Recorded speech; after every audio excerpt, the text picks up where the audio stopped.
In my hotel room, I rose long before the sun came up. And I slipped out of my bed and got one of them fancy hotel towels and I threw it on the floor. I always do that. And I laid out on that floor and put another towel over my head and put my Bible on the floor, and I began to cry out to the Lord Jesus Christ, shedding tears on that Bible. And as I was praying this morning, I shed tears over you. I shed tears over every single person in this room.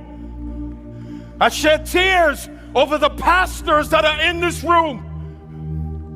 I shed tears over the spiritual leaders that are in this room. I shed tears over the brothers and sisters that's in this room. And I thought about all of the brokenness in this room. I thought about all of the idols that are in this room.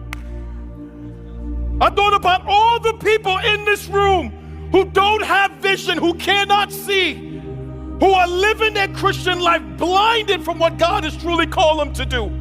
I thought about Helen Keller, that blind and deaf woman who got a bachelor's degree, who said that the only thing worse than being born blind is being born with sight and having no vision. And I think she spoke prophetically of the Christian church in this hour, that we are doing conferences without vision, and we're doing Sunday morning without vision. We're building ministries without vision. We're pursuing husbands and wives without vision. And all around this country right now, we got spiritual leaders on platforms without vision, and people sitting in chairs listening to the doctrines of demons because you don't even have enough vision to discern truth from a lie. And we think because something is big, or because it got a big following, or because it's famous, we think it has been affirmed by God, and the devil is a lie. He empowers his imps too.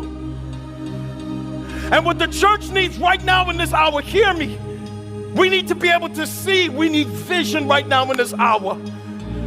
Man, I thought about the fact how right now, as I'm talking to you on this platform, how God is moving the pieces of global things and events all around the world, preparing the world for the coming of the Antichrist and the rise of a new world order, preparing the world for the return of his son. Right now, as I'm talking to you on this stage, hear me.